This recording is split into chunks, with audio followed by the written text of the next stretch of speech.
வணக்கம் மக்களே. தலைவன் ஜுன்ஜிஹோனோட ஆக்டிங்கில் ரிலீஸ் ஆன கிளைமேக்ஸ்னு ஒரு நியூ சீரீஸை தான் பார்க்க போகிறோம். உண்மையாலுமே ஒரு தரமான சீரீஸ்ன்னு சொல்வேன். ஆக்சுவலி இந்த சீரீஸோடைய கான்செப்ட் முழுக்கவே லிட்ரலி பொலிட்டிக்கலாக தான் மூவ் பண்ணியிருந்திருப்பாங்க. அதுக்கு நடுவில் ஒரு அழகான ஸ்டோரி எக்ஸ்பிளைன் பண்ண ட்ரை பண்ணியிருக்கேங்க. அதெல்லாம் செம சூப்பராகவே எனக்கு அமைஞ்சிருந்துச்சு.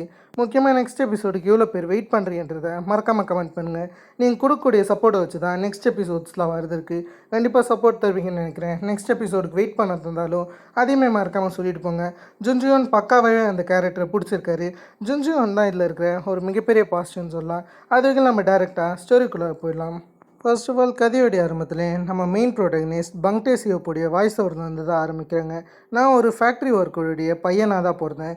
என்னுடைய அப்பா ஒரு யூனியன் லீடராக இருந்தார். கடைசியாக ஒர்க்கருடைய ரைட்ஸ்க்காக அவர் போராடினார். அவர் மேலே பொய்யான குற்றச்சாட்டை புகுத்தி அவர் ஜெயிலையுமே போட செஞ்சுருந்தாங்க. அதை பண்ணது ஒரு ப்ராசிக்யூட்டர் தான். அவர் அந்த கம்பெனிலேருந்து பணத்தை வாங்கி என்னுடைய அப்பாவுக்கு நம்பிக்கை துரோகம் பண்ணிட்டார். அந்த சமயத்தில் என்னுடைய அப்பா அவருடைய உயிரை அவரே எடுத்துக்கிட்டாரு. அதால் நான் அவங்கள பழி வாங்கணும்னு நினைக்கிறேன். அதுக்காக தான் நான் ப்ராசிக்யூட்டராக மாறினேன். முதல் வேலையாக நான் பண்ண வேண்டியதுன்னா அவங்களுடைய கிங்டம்குள்ளார நுழையணும். ஏன்னா அவங்க எல்லாருமே அவங்களுக்கான ஒரு லீகல் கிங்டம்குள்ளார இருக்காங்க. அதுக்குள்ளே நுழையணும்னு சொல்லிட்டு தான் நான் இன்னும் போராடுறேன். அதால் நான் முதல் வேலையாக என்ன பண்ணேன்னா என்னுடைய ரெண்ட் ஹவுஸோடைய மொத்த பணத்தையுமே சேர்த்து வச்சு அது மூலயமா ஒரு மெர்சிடிஸ் பென்ஸை வாங்கினேன். அதுக்கப்புறம் என்னுடைய சிஸ்டருடைய ஹேர் சலூனில் தான் நான் தங்கிக்கிட்டு இருக்கேன். கடைசியாவது என்னுடைய லட்சியமாக இருந்தது என்னன்னு கேட்டிங்கன்னா, எப்படின்னாச்சும் சீஃப் ப்ராசிக்யூட்டருடைய சர்க்கிள்குள்ளார போகணுன்னு வச்சேன். பல குளிர்களுக்கும் நடுவில் 9வது ஃப்ளோருக்கு மேலே ஏறி சீஃப் ப்ராசிக்யூட்டரை பார்க்கலான்னு முயற்சி செஞ்சேன்.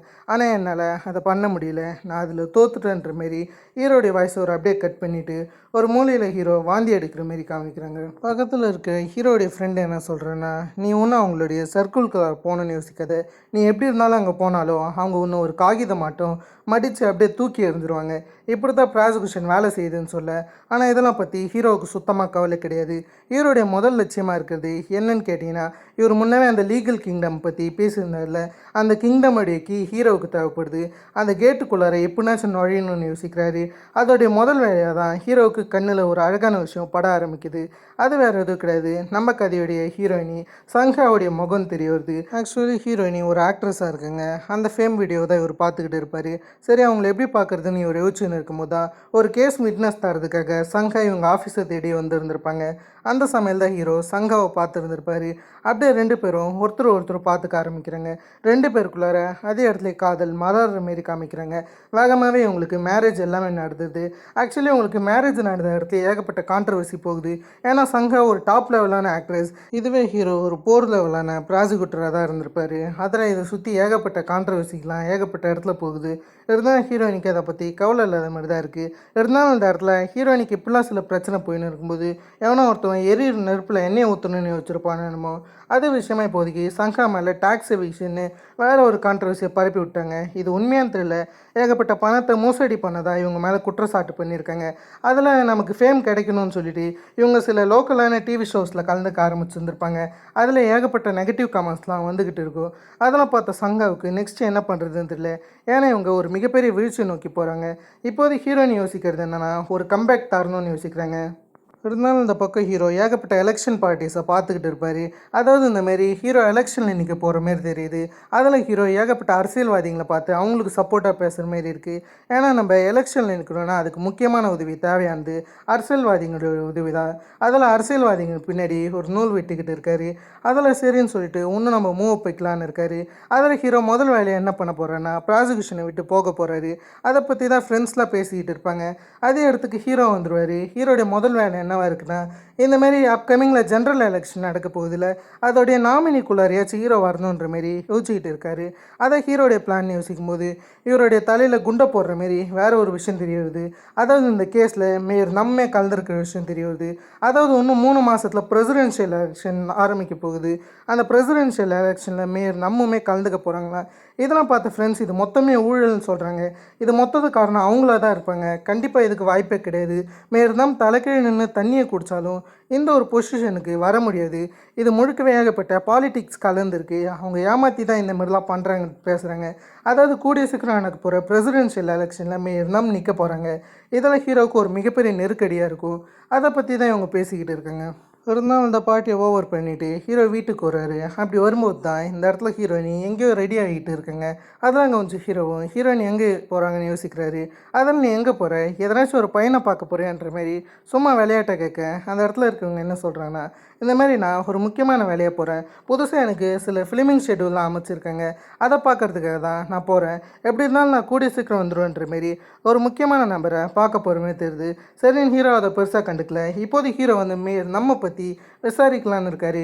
அதாவது மேயர் வந்து இந்த பொசிஷனுக்கு வந்திருக்க வாய்ப்பே கிடையாது, எப்படி வந்தாங்கன்னு யோசிச்சுட்டு அதை பற்றி விசாரிக்கும் போது தான் மேயர் நமக்கு பின்னாடி WR குரூப் இருக்கிற விஷயம் தெரிய வருது. முக்கியமாக யங்மீன்னு கூடிய ஒரு பொண்ணு தான் மேயர் நமக்கு பின்னாடி இருந்து மொத்த வேலையுமே பார்த்துருக்கேங்க. அதாவது இதுக்கு முன்னாடி மேயர் வந்து ஏகப்பட்ட ஊழல்கள் பண்ணியிருக்காங்க. அது மொத்தத்தையுமே பின்னாடி இருந்து யங்மீ தான் மறைக்க செஞ்சுருக்காங்க. அது மட்டும் இல்லாமல் WR குரூப்போடைய சேர்மனுடைய செகண்ட் ஒய்ஃபாக தான் யங்மீ இருக்காங்க. இந்த மொத்த விஷயத்தையுமே ஹீரோ கண்டுபிடிச்சிட்டாரு. அதுக்கப்புறம் ஹீரோ முக்கியமாக WR குரூப்பை பற்றி செக் பண்ணி பார்க்குறாரு. அதாவது இதுக்கு முன்னாடி இருந்த WR குரூப்போடைய அந்த சில ஹிஸ்ட்ரியை பற்றிலாம் செக் பண்ணி பார்க்குறாரு. இப்போ தான் WR குரூப்பை பற்றி அதிகமாக இன்வெஸ்டிகேஷன் பண்ண ஆரம்பிக்கிறேன்னு நினைக்கிறேன். அதெல்லாம் பார்த்துக்கிட்டு இருக்கும்போது யங்மியை பற்றி தெரியணும்னு சொல்லிட்டு சீனியர் ஆஃபீஸருக்கு கால் பண்ணி யங்மியை பற்றி விசாரிக்க சொல்லியிருந்திருப்பார். ஆரம்பத்தில் ஹீரோ என்ன நினச்சாருன்னா, என்டர்டெயின்மெண்ட் இண்டஸ்ட்ரியில் தான் யங்மி இன்வெஸ்ட் பண்ணுவாங்கன்னு வச்சாங்க. இருந்தாலும் இப்போதைக்கு அவங்க பொலிட்டிக்கல் சைட்லேயும் அதிகமாக நொழிய ஆரம்பிக்கிறாங்க. அந்த சைடில் இருக்கிற சீனியர் என்ன சொல்கிறேன்னா, யங்மி ரொம்ப மோசமானவங்க, அவங்க சில செலிப்ரிட்டிஸை கையில் போட்டுக்கிட்டு அந்த செலிப்ரிட்டிஸ்க்கு சில செக்ஷுவல் ஃபேவர்ஸ் தருவாங்க. அதாவது இந்தமாரி நீ இந்த ஆள் கூட படுத்தாதான் உனக்கு இந்த பொசிஷன் கிடைக்குன்ற மாரி யாரெல்லாம் வீழ்ச்சியில் இருக்காங்களோ அந்த ஆக்ட்ரஸை தூக்கி விடுற மாரி சில செக்ஷுவல் ஃபேவர்ஸை பொலிட்டிக்கலாக இவங்க மூவ் பண்ணுறாங்க. இந்த மாதிரியான விஷயங்கள்லாம் ஹீரோவுக்கு தெரிய வருது. அந்த ஒரு அப்ரோச்சை தான் ஹீரோயினிக்கிட்டே இவங்க போட்டுன்னு இருப்பாங்க. ஏன்னா ஹீரோயினி பார்க்க வந்தது வேறு யாரும் கிடையாது, யங்மி தான். இந்த இடத்துல யங்மி என்ன சொல்கிறாங்கன்னா, நீ இப்போதைக்கு வீழ்ச்சியை நோக்கி போகிற, அதே சமயத்தில் உன்னுடைய கம்பெனியில் இருக்க பாதி ஷேர்ஸ் கிட்ட நான் தான் வாங்கியிருக்கேன், நீ தான் இப்போதைக்கு என்னுடைய கையில் இருக்கிற, அதால் நான் சொல்கிற விஷயத்த மட்டும் கேட்டுக்கோ, நீ என்னுடைய பக்கம் வந்துரு, தேவையில்லாத பக்கத்தில் நின்று அடிப்படாத, நான் உனக்கு தேவையான பொசிஷனை தரேன், அதுக்கு நான் சொல்கிற விஷயத்த நீ கேளுன்ற மாதிரி சொன்னால் ஓப்பனாகவே ஹீரோயினி அந்த ஆஃபரை ரிஜெக்ட் பண்ணிடுறாங்க. ஏன்னா ஹீரோயினிக்கு யங்மியை பற்றி நல்லாவே தெரியும். அதை கேட்ட யங்மி என்ன சொல்கிறாங்கன்னா, கடைசியாக தான் யோன்சியாங் உன்னோட ஏஜென்சியில் சேர போகிறேன்னு நினைக்கிறேன், இப்போதைக்கு நமக்கு வேறு யோன்சியாங்க ரொம்பவே பிடிச்சி போயிருக்கு, அதில் கண்டிப்பாக அவனுக்கு ஏற்ற மாதிரியான ஒரு பொசிஷனும் கிடைக்குன்ற மாரி ஹீரோயினை பொடி வச்சே பேச அதை புரிஞ்சுக்கிறேன். ஹீரோயினி என்ன சொல்கிறாங்கன்னா, என்னுடைய கம்பெனியும் சரி யோன்சியாங்கும் சரி இவங்க 2 பேரையும் விட்டு நீ உடனடியாக இந்த இடத்த விட்டு போயிடுன்னு சொல்ல, யங்மியும் அப்படியே சிரிக்கிறது மட்டும் இல்லாமல், உனக்கு ஒன்றுமா நான் சொல்கிற விஷயம் புரியல, நீ ஒரு அடி எடுத்து வச்சாலும் உனக்கு வாய்ப்பு கிடைக்காது, இதான் உன்னுடைய கடைசி வாய்ப்பு, எப்பயுமே பொய்யை மட்டுமே நம்பிக்கிட்டு இருக்காத, உண்மையை நம்பு, வேக்கப் டு த ரியாலிட்டின்ற மாரி மாதா ஸ்டைலில் சொல்ல. அதை கேட்ட ஹீரோயினுமே அந்த இடத்த விட்டு கோவத்திலே போயிடுறாங்க. ஸ்ட்ரெயிட்டாக தான் பாத்ரூமில் போய் வாந்தி எடுத்துக்கிட்டு இருக்காங்க. அதிகமாக குடிச்சேன்ற மாரி ஹீரோ கேட்க அந்த இடத்துல இவங்களும் இல்லைன்னு சொல்கிறாங்க. அப்செட்டாக இருக்கிற விஷயத்த ஹீரோ புரிஞ்சுக்கிறாரு. என்னை மன்னிச்சிடு, என்னால் உனக்கு எந்தவித உதவியுமே பண்ண முடியலன்னு ஹீரோ சொல்ல, அந்த இடத்துல ஹீரோயினியும் மன்னிப்பு தேவையில்லைன்னு சொல்கிறாங்க. ஹீரோ அப்படியே பக்கத்தில் உட்காந்து, நான் எதுக்கு உன்னை காதலிச்சேன்னா, நீ ரொம்ப தைரியமானவன், எல்லா விஷயத்தையுமே நீ எதிர்கொள்வ, நீ பயப்படும் போதும் சரி, வருத்தப்படும் போதும் சரி, காயப்படும் போதும் சரி, ஒவ்வொரு நொடிகளும் சரி, நீ அது மொத்தத்துக்கும் சரியான பதிலடி தருவ, இதால் தான் எனக்கு உன்னை ரொம்பவே பிடிச்சிருந்துச்சின்னு சொல்ல. அதை கேட்ட ஹீரோயினி, நான் உன்னை பார்க்கும்போதும் அப்படி தான் ஃபீல் பண்ணன்ற மாரி 2 பேரும் கண்ணோடு கண் பார்த்துக்க. அதுக்கப்புறம் அந்த சீன் செம ஃபயர் ஆகி 2 பேரும் அதே இடத்துலையே ஒன்றா இருக்க ஆரம்பிக்கிறாங்க. அப்படியே அடுத்த நாள் ஹீரோ சேங்வானை பார்க்க போகிறாரு. அந்த இடத்துல இவர் என்ன சொல்கிறான்னா, ஹீரோயினியை பார்க்கும்போது அப்படியே என்ன பார்க்குற மாதிரியே தெரியுது, அதால் தான் எனக்கு அவளை ரொம்பவே பிடிச்சிருக்குன்ற மாரி சேங்வான் கிட்டே சொல்ல. அதை கேட்ட சேங்வானும், நான் ஒன்றும் இதை கேட்கலாம் இங்கே வரல, உங்கள் காதல் கதைலாம் எனக்கு தேவையில்லை, நீ சொன்ன விஷயத்த நான் கலெக்ட் பண்ணிட்டேன்ற மாரி இவர் இன்ஃபர்மேஷன் கேட்டிருப்பான்னு நினைக்கிறேன். அதை அவங்க கலெக்ட் பண்ணியிருக்காங்க. அதாவது யங்மிக்கும் நமக்கும் உண்மையாலுமே இருக்கிற ரிலேஷன்ஷிப், அவங்க 2 பேருமே அதிக இடத்துல ஒன்றா ஸ்பெண்ட் பண்ணியிருக்கிற விஷயம் தெரிய வருது. அது மட்டும் இல்லாமல் அவங்க கூடிய சீக்கிரம் WR ஹோட்டலில் சந்திக்க போகிறாங்க. அந்த இடத்துக்கு ஏகப்பட்ட ஆக்ட்ரஸும் வந்திருக்கிற விஷயம் தெரிய வருது. இந்த இடத்துல ஏகப்பட்ட விஐபிஸ் வச்சு என்னமோ ஒரு விஷயம் நடக்க போகுதுன்னு சியாங்வான் சொல்ல, இந்த விஷயம் ஹீரோவுக்கு நல்லாவே புரிஞ்சுது. அது மட்டும் இல்லாமல் அந்த WR ஹோட்டலில் வந்து வேற ஒரு பேரில் ரிஜிஸ்டர் பண்ணியிருப்பாங்க. அதாவது அதில் கிம்பியோலுன்ற மாரி ஒரு பேரில் ரிஜிஸ்டர் பண்ணியிருக்கேன். அதை ஹீரோ நோட்டீஸ் பண்ணிக்கிறாரு. அதில் அவங்க என்றைக்கு ரிஜிஸ்டர் பண்ணியிருக்காங்களோ அன்றைக்கி ஒரு WR ஹோட்டலுக்கு போகலான்னு இருக்காரு. அந்த சமயத்தில் இவர் சேங்வானுக்கு அப்படியே பணத்தை தராரு. இதேமாதிரி நீ இன்னும் ஏகப்பட்ட வேலைகள் பார்த்தா நான் உனக்கு அதிக பணம் தருவேன், உனக்கு ஏற்ற ஒரு இடத்த தரேன்ற மாதிரி சொல்ல, சரின்னு சொல்லிவிட்டு அந்த இடத்த விட்டு ஹீரோ போயிடுவார். அந்த இடத்துல லைட்டாக ஹீரோயினை பார்த்து சேங்வானுக்கு பொறாமன்ற மாரி காமிக்கிறாங்க. எதுக்கு பொறாமன்னு தெரியல, மேபி ஹீரோ மேலே வேறு சில ஃபீலிங்ஸ் இருக்க வாய்ப்புகள் இருக்குது. இருந்தாலும் ஹீரோ நெக்ஸ்ட்டாக உங்களுடைய ஹையர் அஃபிஷியல் ஸ்டேஷனில் பார்க்க போயிருந்திருப்பாரு. அந்த ஆள் போட்டு ஹீரோவை பயங்கரமாக அடிக்க ஆரம்பிக்கிறாரு. ஏன்னா ஹீரோ நம்ம பற்றி விசாரிக்கிறாருல, இவருடைய சீஃப் பதவிக்கு ஒரு மிகப்பெரிய பிரச்சனை ஆகிடும். அதாவது இவர் அப்கமிங்கில் சீஃப் ப்ராசிக்யூட்டராக பதவியை இருக்க போகிறாரு. அதில் அதுக்கு பிரச்சனை ஆகிடும்னு சொல்லிட்டு ஹீரோ அடிக்கிறாரு. நம்ம பற்றி விசாரிக்கிறதுனால இவருக்கு தான் மிகப்பெரிய பிரச்சனை. அதில் ஹீரோ பயங்கரமாக திட்டிக்கிட்டு இருக்காரு. இன்னொரு வாட்டி நம்ம பக்கமே ஹீரோவை போக வேணாம்னு சொல்கிறாரு. அந்த இடத்துல ஹீரோ மன்னிப்பு கேட்டுறாரு.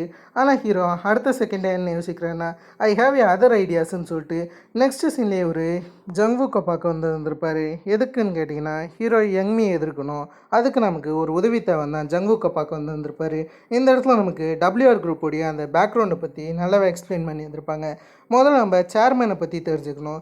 அதாவது சேர்மேனுக்கு ஃபஸ்ட்டு ஒரு மேரேஜ் நடந்திருக்கும். அந்த மேரேஜில் 2 பசங்க பிறந்து வந்திருப்பாங்க. அதில் ஒரு பையன் பின் வாங்கிடுவான். இன்னொரு பையன் தான் இந்த ஜங்குக்குன்றது. ஆக்சுவலி ஜங்குக் தான் சேர்மனுடைய இன்னொரு பையன் சொல்லலாம். 2 பசங்க இருந்தாங்க.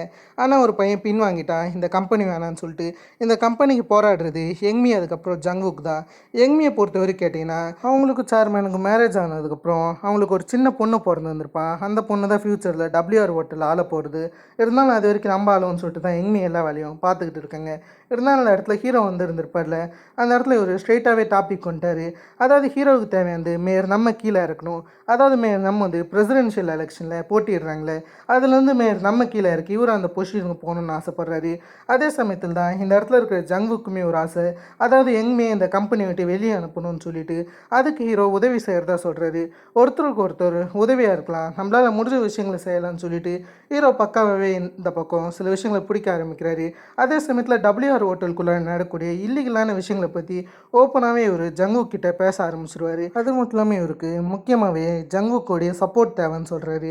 அதாவது நம்ம ஹீரோ கீழே இறக்கி அதுக்கப்புறம் யங்மியை கீழே இறக்கி இவங்க 2 பேருமே கீழே போனதுக்கப்புறம் அந்த பொசிஷன் 2 பேருக்குமே கிடச்சிரும்னு சொல்கிறாரு. ஒரு பக்கம் ஜங்குக்கு பாசிட்டிவாக இருக்கும், அதே சமயத்தில் ஹீரோவுக்கு பாசிட்டிவாக இருக்கும். இந்த இடத்துல ஹீரோ ஜங்குக்குடைய ஆதரவு தேடி தான் வந்திருக்காரு. அதாவது ஜங்குக்கை ஹீரோ கிட்ட சப்போர்ட் பண்ண சொல்கிறாரு.